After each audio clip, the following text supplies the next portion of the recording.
business analytics questions below, and I'll respond quickly or in the next episode of Louis Yam.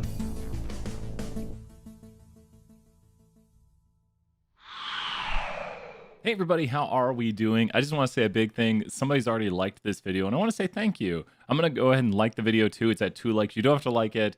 I just wanted, oh, there's 3 likes. Wow. You just asked people to like a video and they like it. Wow.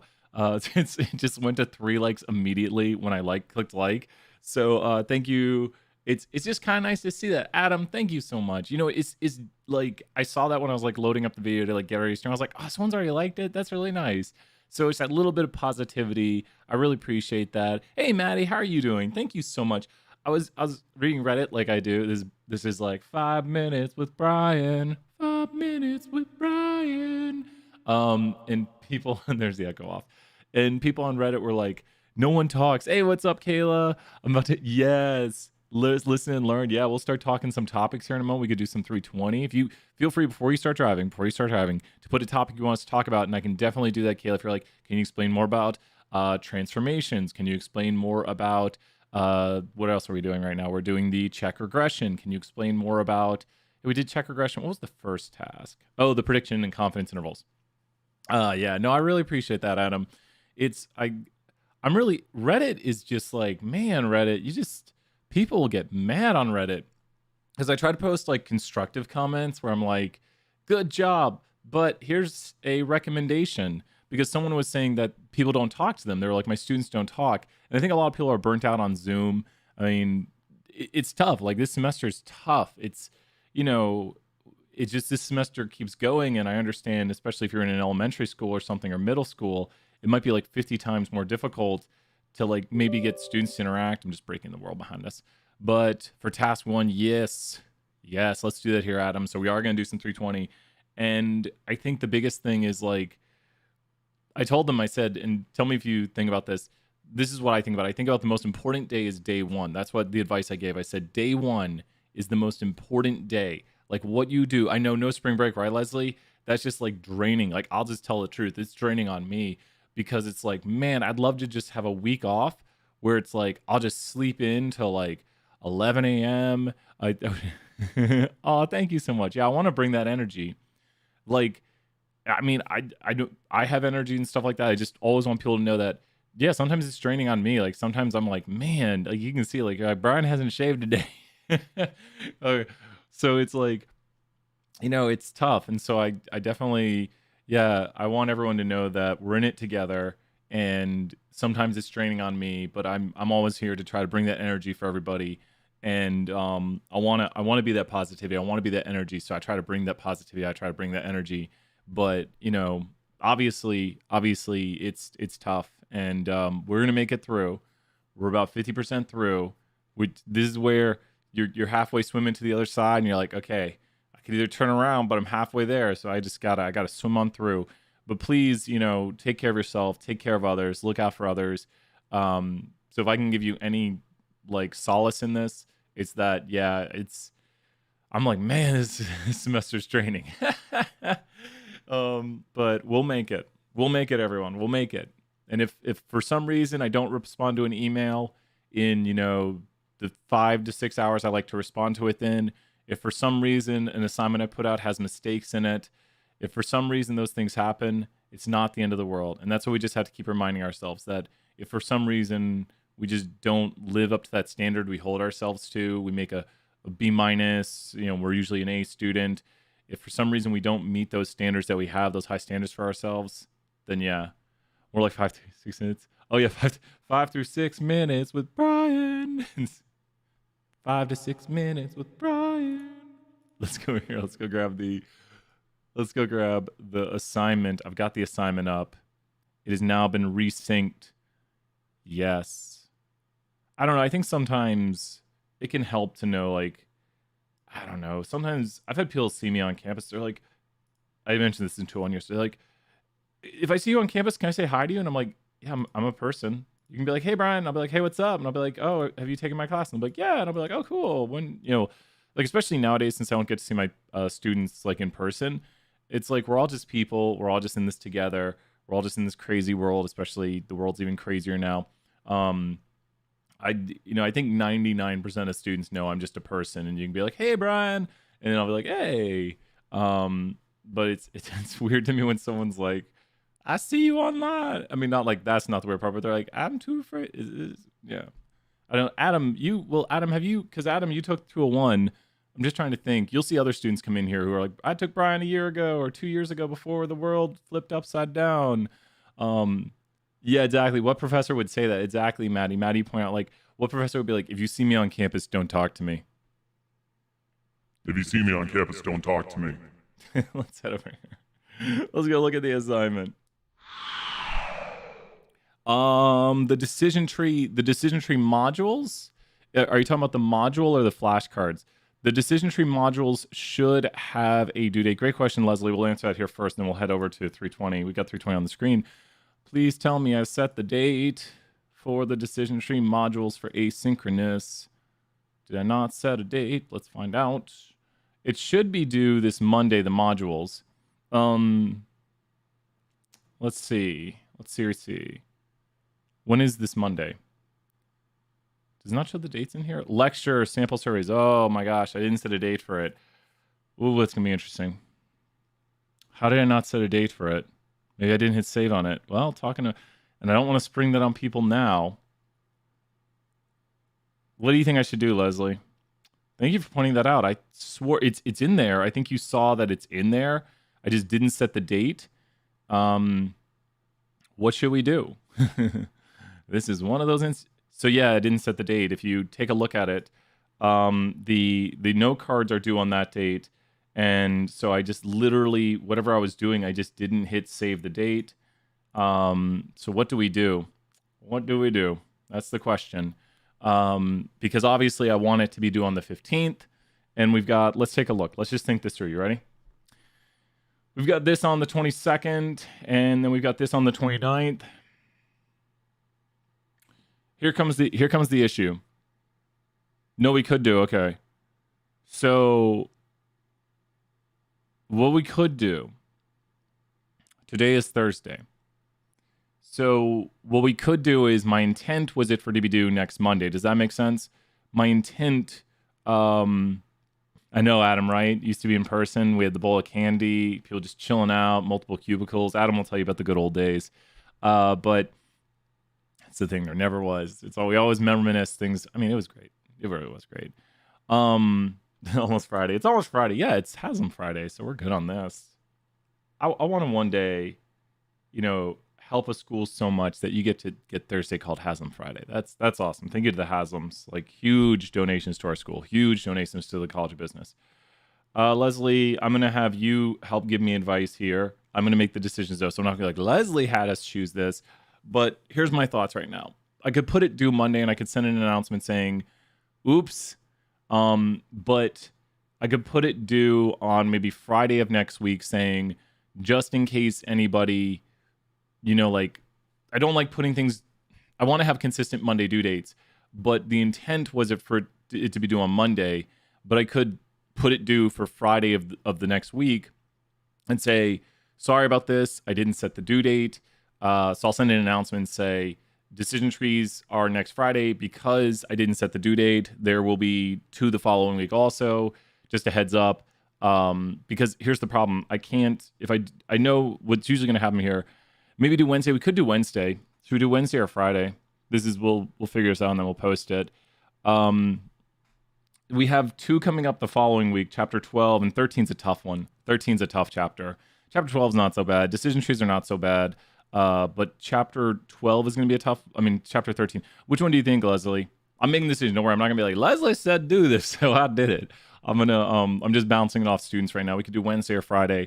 I'm leaning towards Wednesday. Yeah, I think Wednesday. Because we just passed Wednesday, so I could say, I hope this doesn't, please talk to me if this, for some reason, yeah. Leslie said Wednesday. My fear with Friday also is Friday's just you put assignments due on Friday, and then people are like, I'll do it Friday night, and then they're like, I don't want to do it Friday night. Like, Friday night rolls around, they're like, it's Friday night. So Friday nights, Wednesday's the middle of the week. So let's go right here at decision trees. We'll send out this announcement. And that's my fault. So load a new window. Let's go here to Wednesday evening. And there's the due date. I literally must have had this open. I got it loaded up, and I must have not hit save right there. So, oops. That's like we said. And Adam, we will start here on 3:20 a second. Let's go double check to make sure this is here. Let's also change the due date for the flashcards. So, let's go here to the flashcards. Where's the flashcards? So we see here decision trees. Where's decision trees at? There's decision trees. There's the flashcards. Let's go change the due dates for the flashcards. And so let's go here, change it here. Done there. We're good. Yeah, everyone.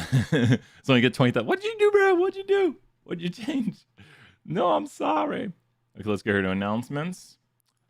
Decision trees module / flashcards due Wednesday. Hey everyone. I didn't hit save when I put in the due date for the module for next Monday.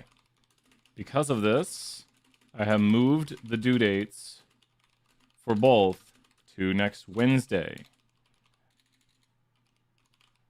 If this conflicts with your schedule, if this change,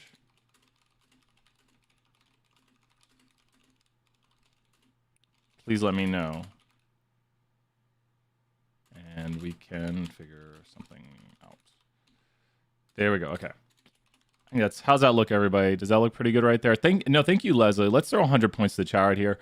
Leslie, that's a huge help. Mewbot should be on.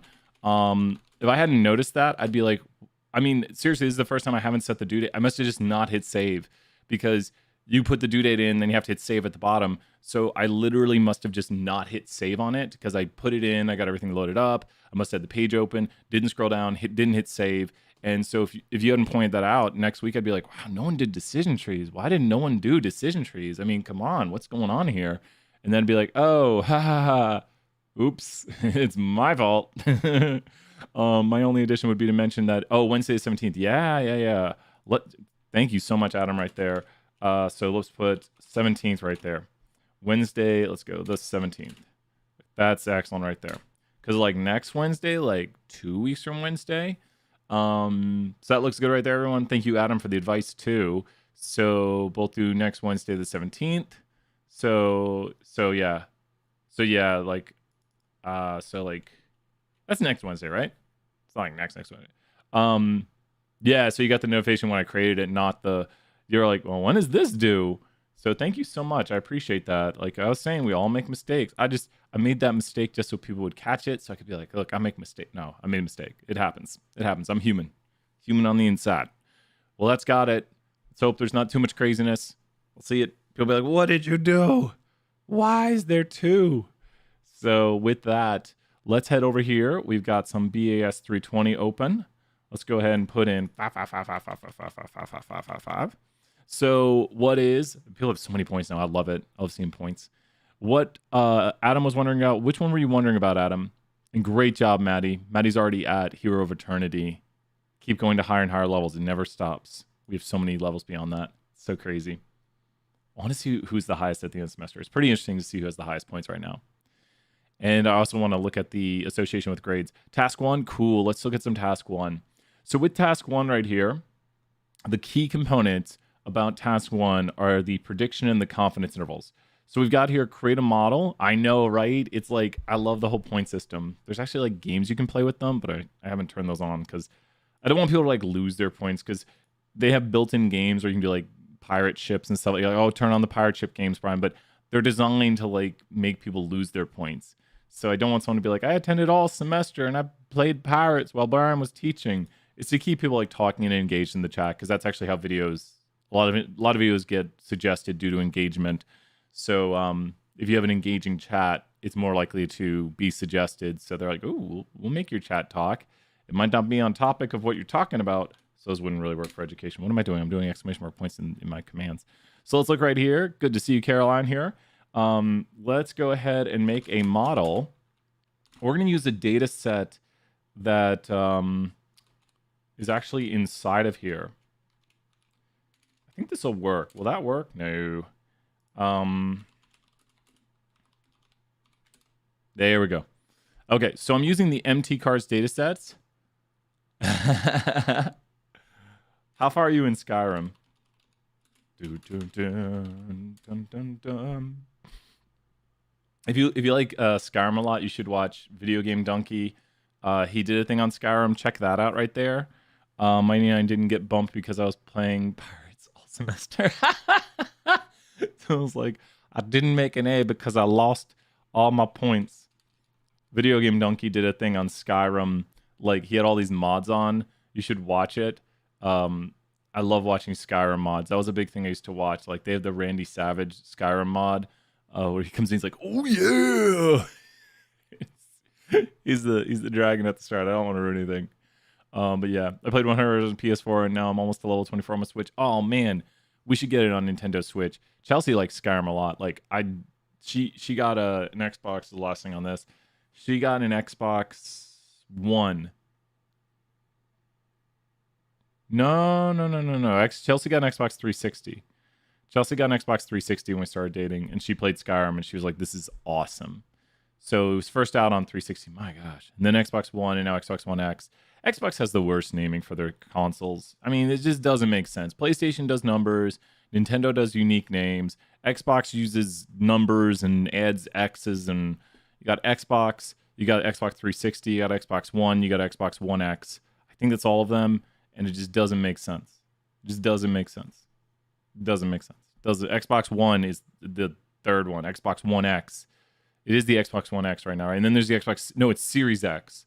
Xbox One X was the upgrade, like the PlayStation 4 Pro, which makes more sense. But the Xbox Series X is the new one. So I got my Switch out there. I'm playing Hades right now.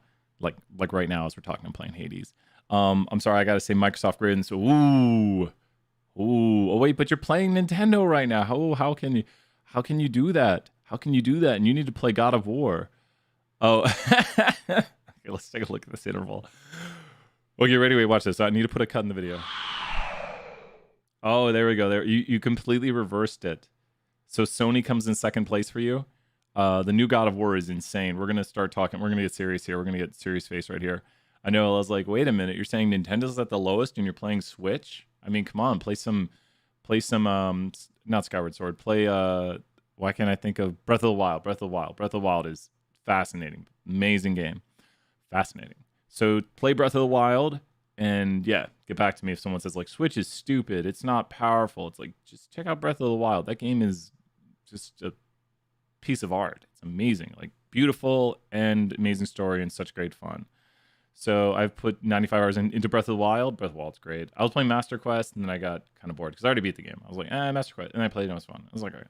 I didn't get the bike. I don't know. Takedown? I don't know. Okay, back to our regularly scheduled program. It's towards the end of the week, but let's get serious right here. We've got a model. What do we got right here? We got, so Adam. What do we got right here? What have we made? What does this LM thing stand for right here? What's the point? Like, I want people to understand what I'm doing. This code is kind of to just help us see this right here. Only one trial? Oh, wait. I'm trying to think what trials there are. Is that the thing where you have to get the Master Sword? I think that's what you're talking about. I think I got the Master Sword in the other one. Linear model, exactly. This takes the data set right here and just stores it. MT Cars is a data set that always exists inside of R. It's like if they preloaded Minecraft. This is all video games today. If they preloaded Minecraft onto your computer, it's preloaded data. But rather than okay, Maddie, I'm gonna have to start playing that again because I can't even think of what that is. I'm gonna start playing that. Explain briefly what it is in the chat, and because I don't think I did that. Maybe that's like a new DLC. I think that's a new DLC thing, right? Because I'm like, I don't remember that. I mean, I when Breath of the Wild came out, played it, beat it, and I was like, this game's awesome. This takes let's look right here. It takes a linear model with the Y variable being miles per gallon and the X variable being horsepower and the data frame being MT Cars.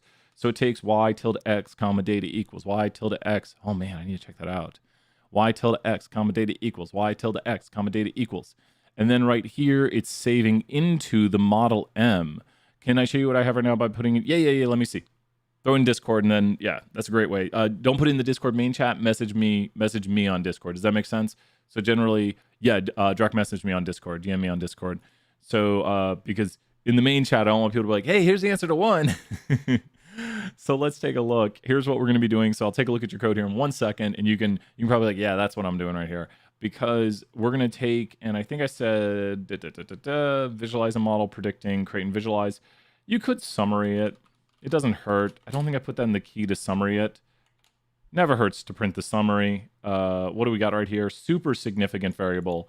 And so we can see that it's very significant. The model is thus very significant. An R squared of 60%. 60%, and this is a stat to a 1 thing we should know, and a 320 thing. 60% of the variation in miles per gallon is explained by horsepower. No worries there, Adam. The 4 ways.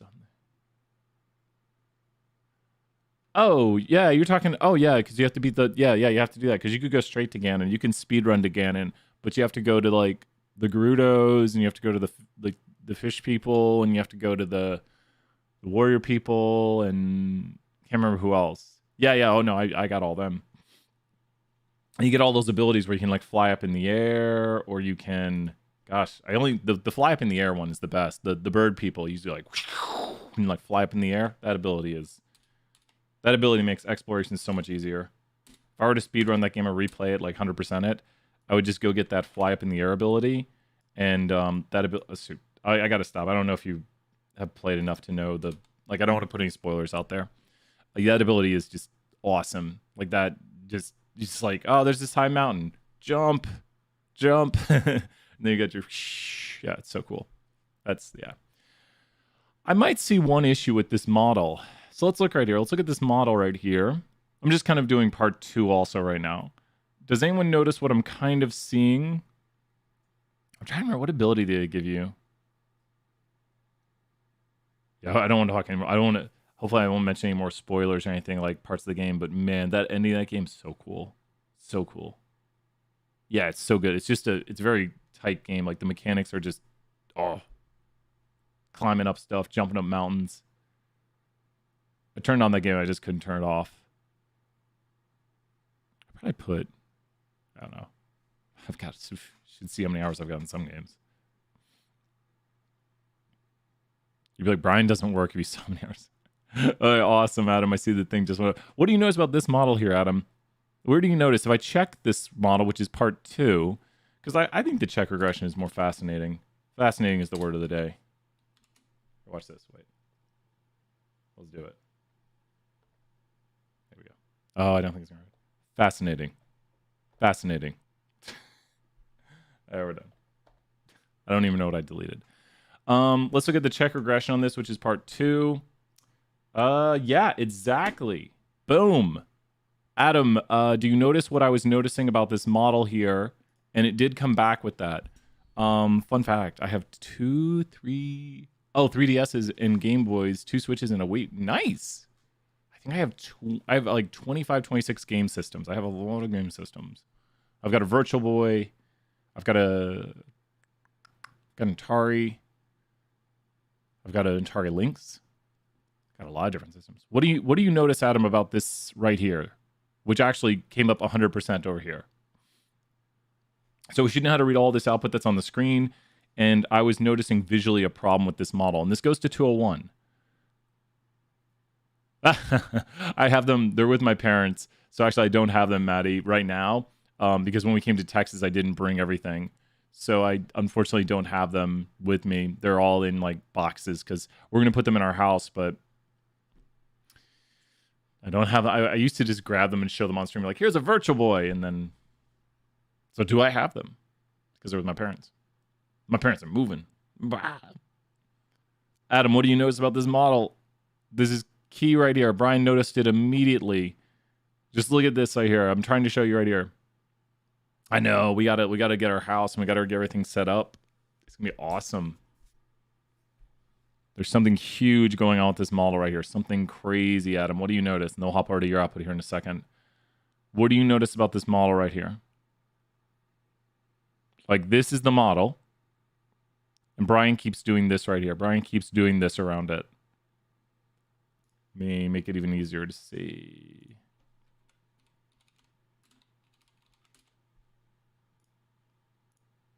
What do you notice about this right here?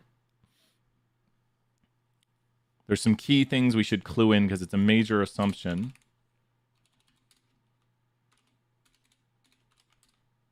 Yeah, that's exactly what I thought would happen. Yep.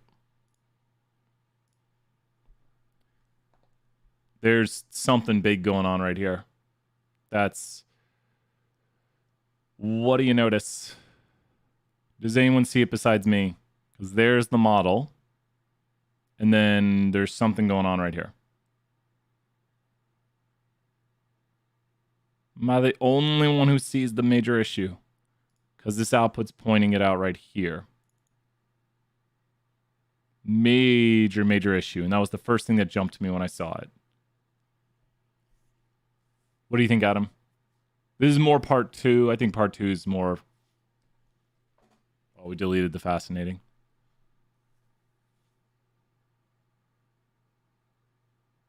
Adam, are you still here? There's a major problem right here. And hopefully we all kind of see it. Oh, no, that's a good answer right there, Adam. Thank you so much, Adam. Do you see how this is our model, which is the line? Remember, we're building like a linear model. So we're literally building a model that is like y equals, if you do it as the old school style, y equals mx plus b. Like, that's what that line is over there. That's like a y equal... No, that's all right, Adam. Don't worry about it. Y equals mx plus b. So we're building a model like that, but our actual model that we're building is going to be the intercept. Like if we do it our way, we're going to do it miles per gallon equals this intercept right here minus, because it's a negative slope, and then we're doing horsepower.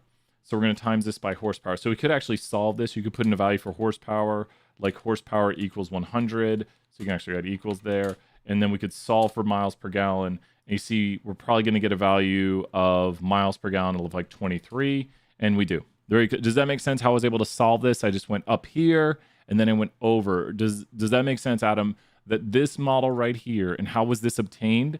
Brian obtained this from the summary.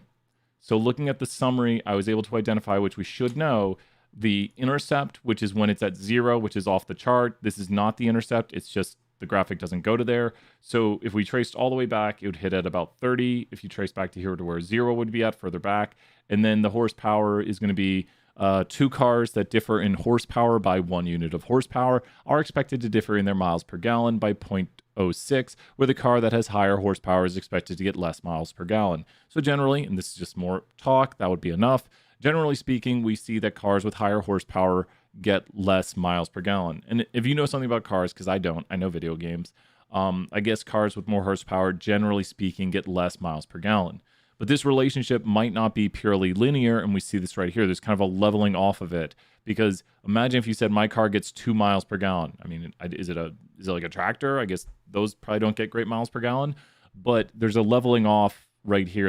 You notice it goes, and we see this, and this really shows up in the check regression. This is more about part 2, really. I'm just checking the regression, then we'll do part 1. The big issue I see right here is going to be the linearity, and I already saw that. So the linearity, is it worth noting that it's negative? Oh, yeah. No, at the very end of it, 2 cars that differ. So here's the interpretation of it again. 2 cars that differ in their horsepower by 1 unit of horsepower, by 1 horsepower, are expected to differ in their miles per gallon by 0.0682, where the car that has more horsepower is expected to have a lower miles per gallon. And that's where we mentioned the negative. So make sure to know this interpretation to practice it. That's the interpretation of the slope. Now, the intercept wouldn't really make sense because I don't think you can have a horsepower of 0, but we'd say for cars that have a horsepower of 0, we would expect on average for them to get 30.0989 miles per gallon. But this is an extrapolation of the model, and we do not know of any cars that have 0 horsepower. Does that make sense, Adam, for the interpretation of the intercept? The intercept's kind of illogical at this point. It's an extrapolation of the model. It's beyond the X bound of the model. And not that things can't exist in that area, but I'm pretty sure you can't have a car with a horsepower of 0 because cars must have horsepowers to go. Cars need horses. So does Zelda. Zelda needs horses. Cars need horses. So going back, we'll talk about this real briefly. I'm going to look at your output. Going back to problem 1, and so the problems with this model right now are the linearity, which seems to be the major problem, lowest p-value, and also I saw it immediately. I didn't notice the normality, but looking at the residual plot for it, the normality of the residuals looks to have a problem over here. I'd say this is a minor problem. It's due to these high outliers right here. So, and this is the plot you look at for the normality of residuals. I've got this highlighted right here. So I would say this is a minor problem. So I'm going to say there's a minor problem. Like we failed a test for the normality of residuals. We have enough points to look at the plots. So let's pull up the steps right here so everyone who's doing these can see. We wrote down the steps yesterday for number 2. First, check your p-values. Then see if the sample size is greater than or equal to 25. Then look at the plots. So if you're above 0.05, you're good to start. So when I look at the equal spread one right here, I'd say I'm good. My equal spread p-value is above 0.05. We do not have issues with equal spread. Let's move on to another condition. Looking at the linearity of the model, we see that we failed the test for linearity. And so I need to look at the plots. And I do see it. If you notice, there's a bend, like a swoosh through here. So, and I also see it in the original plot. I see that there's a bend around it. If you expand this over, it might be easier to see. But there's a bend where it goes below and it goes back up like this. So I do see a bend through the model, so I am concerned about that. Looking at the test for the normality of residuals, we do fail this also with a p-value that's not extremely low, but we do fail the test. Because remember, low p-value is bad here because the null is that we are good on the test. So when you look at the points right here, these are the ones that escape the normality QQ plot outside of what we would generally expect. And I would say these are minor issues. They're a little bit outside of these lines, which is not good, but overall, it's so-so. The other code we need, major important thing right here. Let's just do a quick cut in the video. So like I'll remember where this is at. Here we go. So I'm going to put a cut in the video right here. I'm just trying to do more cuts so I know like I can cut it later because I know people come back and watch these videos. So here's my cut to remember we're changing topics from part 2 to part 1. Let's go back. The original question, then we're going to look at your output item. Ready? Let's go back here. So in part 1, you're using the prediction intervals and you're actually trying to make these intervals right here. So if you notice, if I look at this, here's your confidence interval and here's your prediction interval. So we need to use the predict function and we're going to use M and we're going to use interval. My brain broke. Equals confidence. There we go. Put this on a new line, but we need a data frame. Now, why do we need a data frame? Well, a data frame is going to let us input new values for like horsepower. So we're going to go data frame. This just turns the object into a data frame. And then we're going to go here and we're going to call horsepower, concatenate, and let's go to 100, 200, and 300, which is an extrapolation. So what does this make? It makes a data frame with one vector of horsepower. Just think of this right here as a vector being created. So that's just the vector horsepower. There it is right there. And we're turning that into a data frame. And so we have made a data frame. So the vector horsepower is being turned into a data frame. And you can see it right here. And we're saving it into DF, which I call data frame. You can call it toPredict. The notes call it toPredict. So if you're looking through the notes, you'll see that this is called toPredict.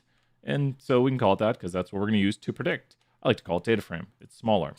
So how do we use this object, this toPredict object? We'll go here to new data, which does not autocomplete, and we'll call data frame. So now it actually makes predictions for 100, which is right, 100, which is right here, 200, which is right here, and 300, which is right here. So you can see it gets lower and lower and lower because here is the fit, which is where the model makes predictions. Remember earlier we did a prediction at 100, so we put into the model 100 and we made a prediction. So it predicted 23.279.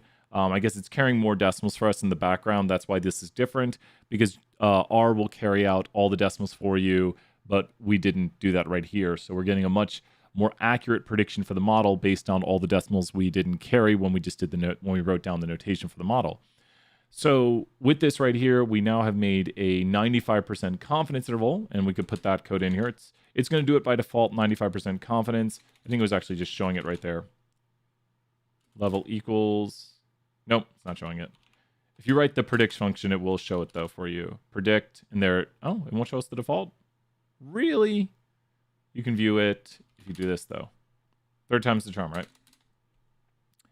Model predictions. Wow, it doesn't show you the default that well. That's a bummer. The default is 95% confidence, though.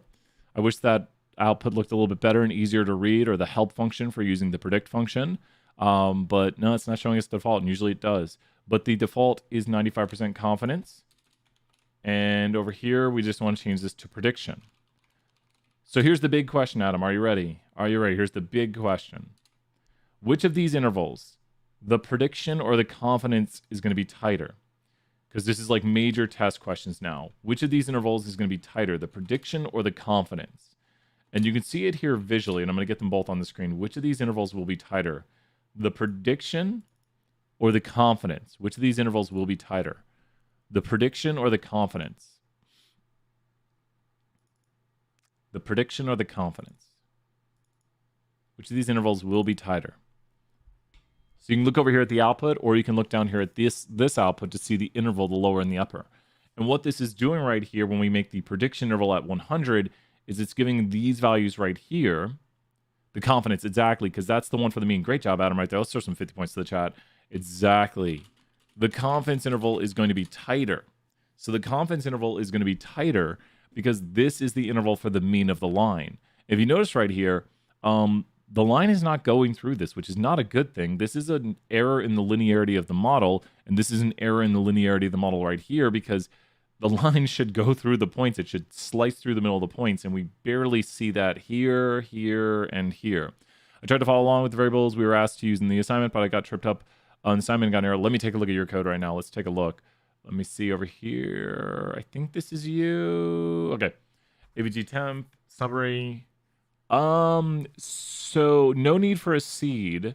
So you've got, so delete the seed portion of your code and that should run. When you delete the seed, does everything run? Because I don't think you can add a seed in there. So we don't need a seed when making the model because it doesn't use randomness. Let me see what happens if I add seed here. Yeah, it just disregarded that part. So what error are you getting? Because right now, AVG temp demand, data equals my sample, visualize model. Are you getting the visualization and everything? Right now, I feel like, yeah, feel free to send it and I'll take a look here. Because right now you should be getting, with that code, so delete the seed portion because there's no need for the seed. But you should be getting output. So I can see it over here on Discord. Feel free to send a screenshot.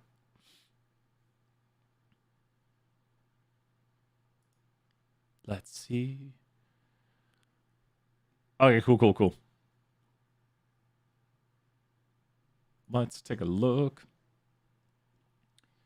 So this is how to make the prediction and the confidence intervals. We have to make a new data frame. This is kind of a key part of it. This is just the variable horsepower with the values in that I've just decided upon, which yours will be different for it. So let's see right here. Okay, you've made the new model. You summarized it. Horsepower. Well, no, but you won't use horsepower though. So why? So here's a good question. Why am I? So I think your code's probably working up to a certain point. It's probably breaking when you use the predict function. Why am I using horsepower right here? So why am I using horsepower right there? So I'm trying to put enough on the screen that we can see. And it also highlights, that's one thing I like about R especially, is it highlights.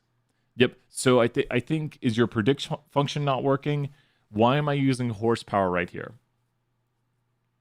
Why am I using horsepower? Yeah, exactly. You're seeing it now. Yep. That's yeah, don't worry. Great job, Adam. That's what I want you to see. And this is the good part of office hours. This is what we try to do here, is when you're like, oh, okay, I think I get what I'm supposed to change it to now.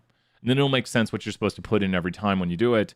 So like you can put in the chat if you want what you're supposed to change it to. Like I won't change mine. So I use different models. So I use slightly different models during office hours because I don't want to work the exact problem. Because then if you can figure out how to do what I'm doing, but with your model, you're on the right track. So because I always like use a different data set. So that way it's like, you're like, how do I do this from my data set now? How would I do this from my data?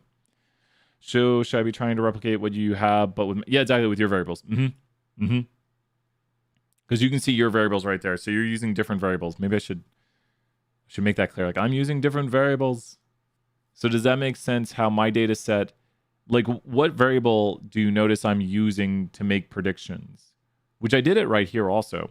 What variable is being used in the data frame to make predictions? Like you can type one letter, like the this variable is used to make predictions. The this variable is used to make predictions.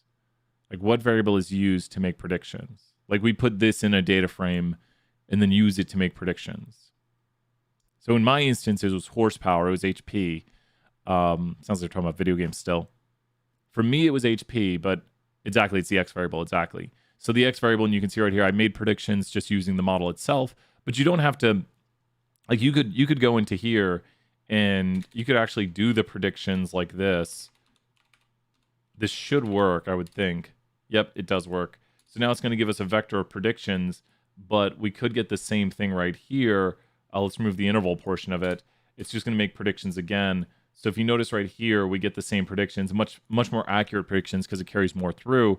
So it's literally just solving this equation. Does this make more sense what this function is going to do for us right here, Adam? I just chose those at random because 100, I chose one that was on the scale. I chose basically across the vector of what exists right here. 100, 200, 300. It's just my friend could say to me, Brian, I want you to make predictions for me for a car that has 182. And that'll be the first prediction right here is 182. So the prediction vector that you get will be in the order. Now, if you do interval, you will get one of the intervals. I wish it auto-completed. I have no idea why that does not auto-complete. But I'm now going to get confidence intervals for them. It's still the same prediction vectors. We just now get confidence intervals for this. We get the same prediction, which is the model fit. So the fit right here is the line itself, which is if we went to 182. So let's go to about where 182 is at. We'd trace up, then we'd trace over. And yeah, I guess it'd be at 17 or so. It's right about here. You trace over, and there it is right there. So yeah, it's somewhere there. It's at like 17, which is going to be right there. 17.68. Yeah, it's right about there. And if you trace over, it'd hit right there, which is about where 182 is at. Does that make sense? And I think I can actually do that. Let me show you real quick. I think this will work. AB line horizontal equals let's grab this right here. And col equals red. And line width equals 2. And then let's go here to AB line. And then vertical equals, now I'm on a vertical line right here. 182. Color equals red. Does this work? There we go. There we go. Look at that. This is exactly what we're doing. Does this help make more sense when we're doing predictions? Because what we're doing is we're tracing up here at 182. We're hitting the line, and then we're going over here and looking at the Y value. So I need to work on my alpha levels again. I should never have changed anything. I had everything just right. Does this make sense how we make predictions right here? So this is what the predict function is doing. This room needs to stop changing lighting. My hair is sparkly. My chair is sparkly. I'm going to fix this. My audio is going to go out for a second right here. So one moment. One moment. Audio is going to be out. But does this make sense here, Adam, what we're doing?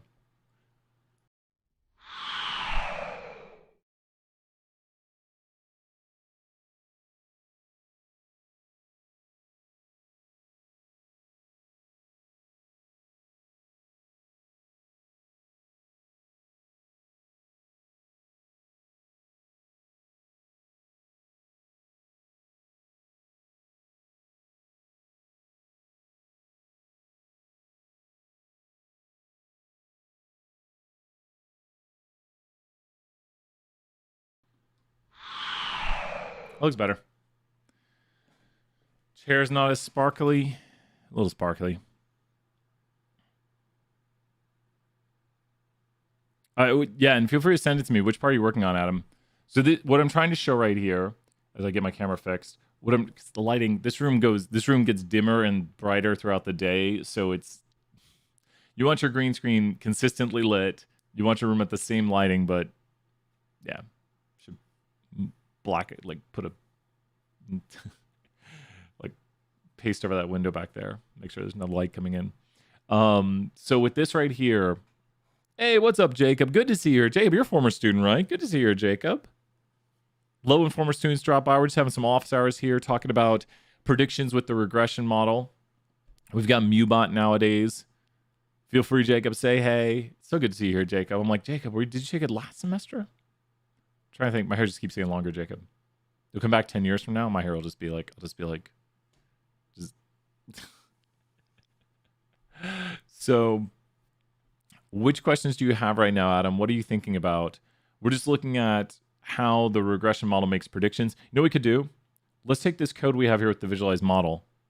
Oh, you're in 201 right now? Oh, man. Sorry, Jacob. I saw the name, and I was like, I know that name. I know that name. I know that name. And sometimes I'm like,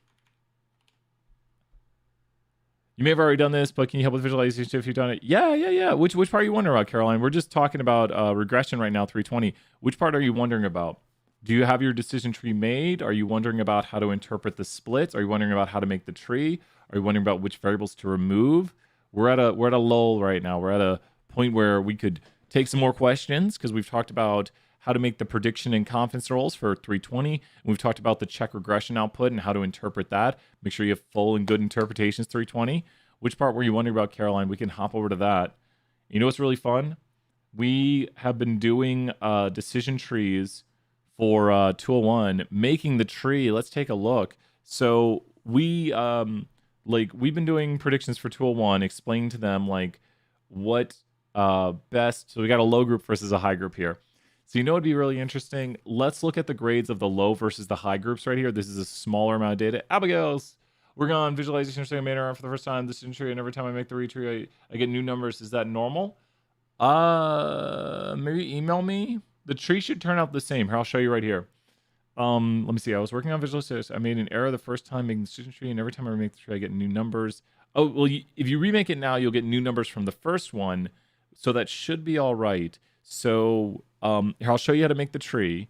What we want to do when we make the tree, I'll use your guys' data set because I'll show you this data set here in a moment, but I'll use your guys' data set, which will make things make a little more sense. But we did some really cool stuff with 201 and predicting grades. And we found out, like, literally one of the biggest things is coming to class and interacting. So it sounds like I'm just being like, come to class and talk. But no, we found out that when you look at the low group of grades versus the high group of grades, if you look at the groups, because we put people in the low groups and high groups, if you go to like, are you attentive while watching class? Or how often do you chat? These things right here, this will make a mosaic plot. And look at this. The high group is very attentive. This is the very attentive. 52% are very attentive. And then in the low group, people report mostly attentive, or they report somewhat distracted, or this is like very distracted. So the high group of grades were, the vast majority of them, over 50%, not vast, I guess the majority of them were very attentive. Don't be confused. The very distracted is that one group up there. So you can see definitely something going on there where people who had the higher grades were more attentive. I know that makes sense. Like, it's like, well, no duh. People who pay attention, but how often do you chat? Even chatting during class was associated with higher grades. So here's chatting, and this one's not as associated, but there is a difference, which is not statistically significant. Ooh, stats people. And then we're going to talk more about, the other one we saw was Canvas content was huge. Canvas content, I got to switch the variables. Canvas content, I believe, was highly associated. Look at this. The high grades are doing the Canvas content. There's a big difference, which is very, very statistically significant. 34% R squared. So Canvas content was highly associated with your grades. So a lot of good advice right there. You sent me the code. Awesome. Let's take a look at the visualization assignment. So we're going to hop over here and use your data. So hopefully this answers all the questions about visualizations. Let's hop in, talk about the visualization decision trees. And let's do it. Okay, so we're downloading the data. We're opening the data. This is more like your actual data right now. And let's go right here. So the biggest thing we need to do when we take this data is we need to remove things that act like identifiers or are identifiers. Now there should be one obvious one at the start that is an identifier. There should be one obvious one here if you look at it and it says identifier. So delete. That's just delete that one. There's some other ones that act like identifiers. And what do we mean by act like identifiers? We mean that it has lots and lots and lots and lots of levels, like major. Everyone should have this button right here. If you click this button and graph major by clicking this, you don't have to do it, but you can see major has a ridiculous amount of levels. You can also see it right here if you have jump 16. Jump 16 has this button where you can view how many things there are by clicking this. If you do not have jump 16, that will not exist. But we're going to go ahead and go to major and delete it. Or we have to go over here and delete major. Why are we deleting major? It's because it acts like an identifier. Major is not an identifier, but it has so many levels that it acts like an identifier. Next, we go over here and we see one other variable that acts like an identifier, and that's going to be favorite app on your phone. So that variable, we can click right here, and we can notice that this is selected. So let's click this, and let's delete it. You wouldn't normally just delete things, but this is an assignment, so we're going to delete it just so we don't have to deal with it. It's going to make life easier here when we go over to the decision tree. Let's just get this looking all pretty again. And we're going to go over here to make our decision tree under predictive modeling partition. So with predictive modeling partition, this is a decision tree. Let's click it. And now we are going to go right here and click Control A or Command A. And then we are going to drag everything over to the X. Now, make sure to do the following. This is where people usually make a mistake. So listen very slowly and carefully to this. This is the best way to make it. Go to the variable you want to use. Number 18. I'm going to use a different one. You want to click that variable one time. I'm going to use number 12. Click it one time and let go. Click it one time and let go. And some classes have changed the assignment to make it a categorical tree. I kept it quantitative because a bunch of people have already turned it in, and I didn't want to massively change the assignment, so I've kept the tree as a quantitative tree. So your assignment might have been updated by your teacher. We had a big talk, and I was just like, I've already had a lot of my students turn it in, so I don't want to be like, hey, everyone, the assignment's changed, but don't worry. I was just like, I'm just going to keep the tree as is. I'm just keeping the tree as is.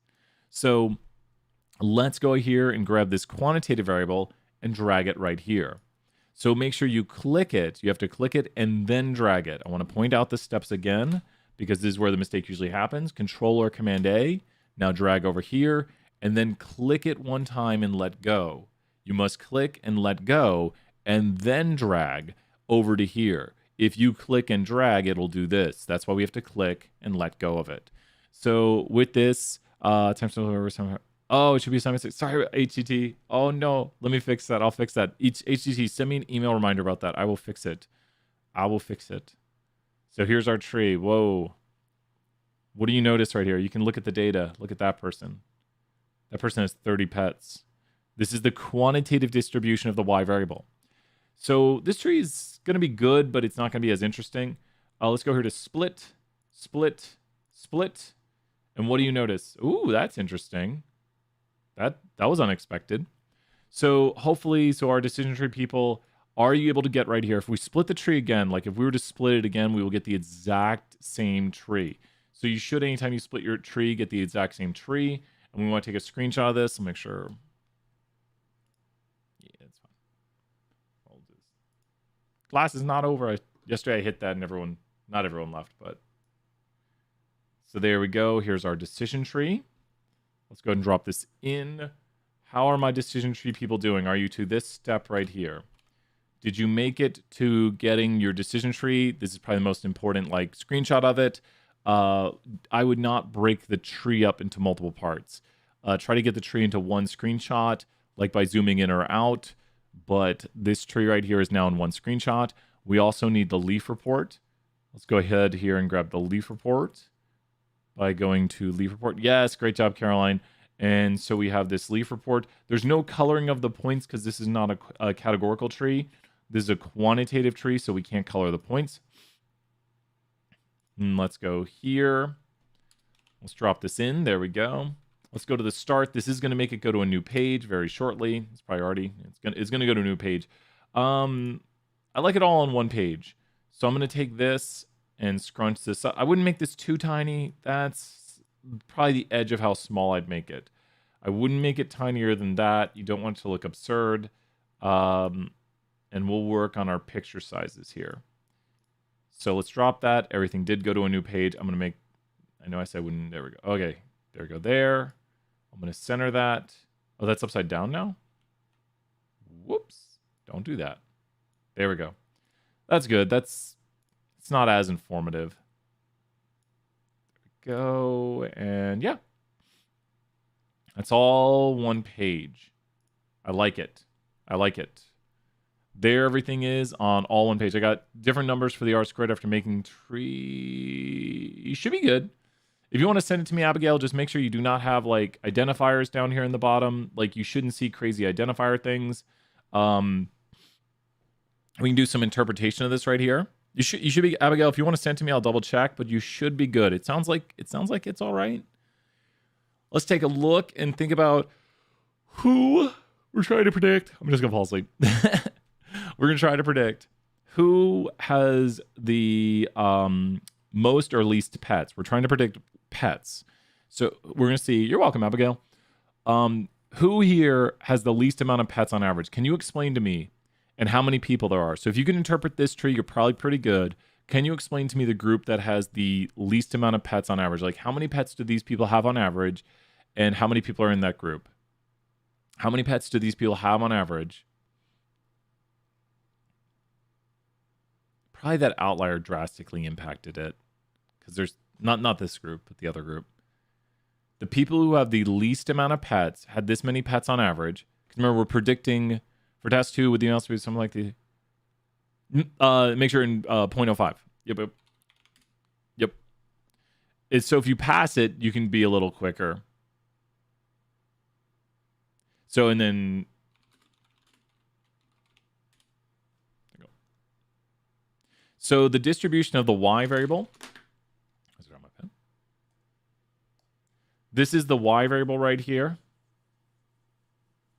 So this is the y variable. So this is pets right here. So which group had the least amount of pets? And we've got 3 groups. We've got group 1, group 2, group 3, and group 4. And this relates to the following. So group 1, group 2, group 3, and group 4 is right here. Group 1, group 2, group 3, and group 4. Yep. And so it helps when you label the output a little bit, and you can be like, okay, this is group 1 down here, this is group 2, group 3, and we can move this over here. Sure, there we go. That might help. So this is group 3, this is group 4, this is group 2, and this right here is group 1. So which group had the least amount of pets? So you can see right here the means, those means that we see right there are also right here in the output. We also see how many individuals there are. Basically, the leaf report lets you see the terminal leaves and see the very end of it. So hopefully drawing these connections in the output, like here's the counts, it's just showing you this information right here. This is how many individuals meet this group. Group 1, great job right there, Caroline. Let's throw some 50 points to the chat.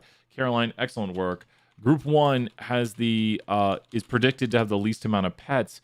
There are 914 people in this group. You can actually see their pathway right here.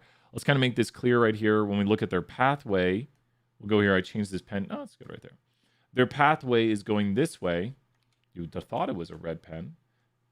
That's their pathway, and this is the only answer we gave. Does that make sense? Here's group 2's pathway. Group 2 has to go here. Then group 2 goes here. And then group 2 goes here to get to group 2. And you'll notice that's all echoed down here in the following output. Everything right there, which is very hard for me to draw around that. Everything right here, I'll just underline it. Sure, that's how I'll do it. Everything right there underlined is the pathway group 2 takes given right here. The pathway group 3 takes is very similar. There we go. The pathway group 3 takes is very similar. There's group 3, but group 3 at the very end is going to switch and go this way. That's the pathway group 3 takes.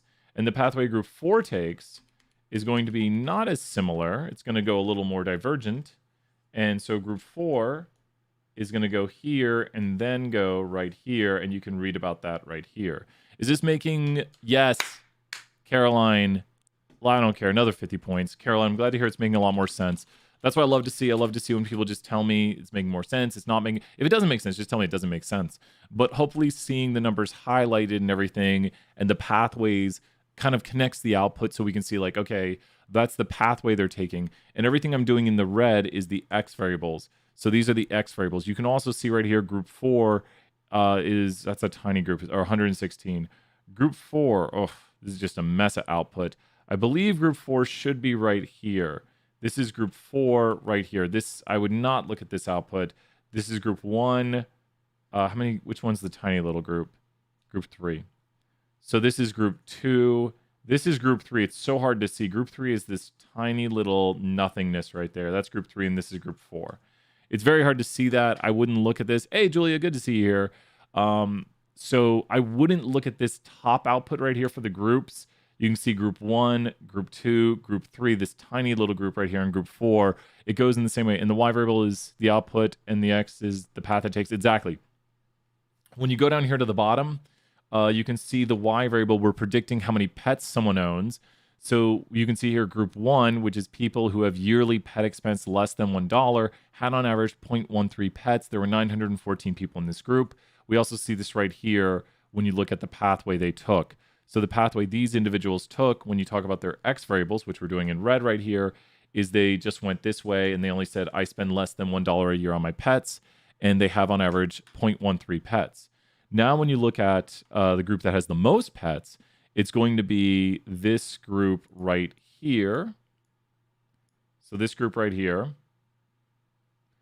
has the most pets. Group 3 has the most pets. We're just kind of underlining it right there. And group 3 is going to take the pathway, which we can also read about down below, but you can see it here. Group 3, to get to group 3, we go this way. We go, they spend more than $1, greater than or equal to $1 on their pets. They spend more than or less than $2,400, which is interesting because they have the most pets, and they read more than or equal to 40 hours. So the characteristics of group 3 right here, and the Y variable is the out. Yep. And so group 3, which has the most pets, there's their mean of the Y variable. So all of this right here, make it very, very clear. We'll do it in a yellow pen. This right here is the Y variable. This right here is the Y variable. Really? I hope marking up the output right here makes a lot more sense when you're looking at this to think about that's the Y variable. So the mean is the Y variable. Any chance you can break down this error? Your model might not have, double check. I can take a look here at Discord. And then, so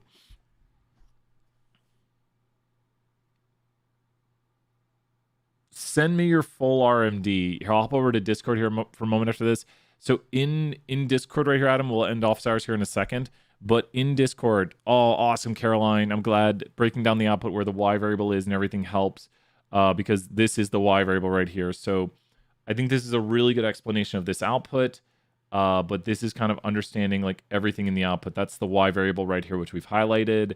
So watch this from start to finish, kind of understanding each group right here. And this is also the Y variable right here. That's also the Y variable. And these are the X's. So the X's are right here. Like these are the X variables right here. So the color coding, I think, can really help to see where are your X variables. Every output is kind of related. This is the hardest one to read. I would not be reading this top output. You can see the different groups, group 1, 2, 3, 4. You can see the X variables it splits on and the Y variable over here. You can also see the pathways down here that we split on for the X variables, the distribution of the Y, how many variables are in each group. The terminal leaves are the groups, and then the leaf report really should make it a lot clearer. We are predicting how many pets somebody owns. Here's the distribution of the Y again right here, which you can see from this. You can see how many people are in each group. Yep, send me the entire file. Yep. And then you can see the characteristics, which we're following down here. So you can see the red pathway, which also would be group 3 is the worst one to look at. Sure, group 3 has these characteristics. There's a characteristic of group 3. It is the hardest one to read because it's so tiny. There's a characteristic of group 3. Here's a characteristic of group 3. And here's a characteristic of group 3. Group 3 is that tiny group. For task 2 assignment that fails, will I just say, so when it fails, we'll bring this back up for 320. Here's what we need for task number 2. Here's our big advice for task 2. You don't just want to say it fails. So if it fails, you then have to go here. So if we fail right here, let's put right here, can stop. So you can stop right here. Hopefully this helps. So this right here, this is just continue on right here. And this is what, so I hope this helps with 320 for this portion. You want to make sure This is like continue on to the next step. You're not done yet. So this is for 320 right here. How to do the steps. Does this make sense right here, HDT?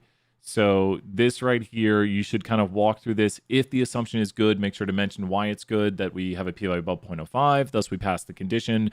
No more analysis is needed. If it's below, you then need to mention the sample size, if you can continue, or if you have to stop, you'll continue. And then you want to look at the plots. This is where most of your points are probably going to be when you fail an assumption, talking about the plots to say, you know, does this look good? Does this look bad? And, you know, what do we have going on here? So this will be the big portion right here when you get down to this. And let me know if you have questions on it. I think it does it. Great job, everybody. Really great questions today. Here we go. Please put on some music. Thank you, everybody. Office hours are always your choice, what we do. And I really appreciate all the great questions. You can tell, like, we started talking about some video games. I love video games. So it's just, you can mention video games, you distract Brian very easy. But what's your favorite video game right now, Brian? I'd probably say Hades. Hades is such a good game. Supergiant made that game. Great job, Supergiant. They also made Bastion, made other games. But are you just going to respond? Yep, I'll respond on Discord. That'll be easier, and I can like check the file. So I'll hop over to Discord right after this. But everybody, great job. Keep up the great work. Start early. Have questions. So thank you, everybody. Because even if it's a day before, that's really awesome. I appreciate it. Thank you, Caroline, Adam, HDT. Let's see here, Julia, everybody for swinging by, asking questions. With that, let's say hey to Mubot. Mubot, you got anything to say? I am Mubot. I'm not shocked. But with that, everybody, we'll be back later today. We'll be doing some class. But for now, bye! Bye, everybody!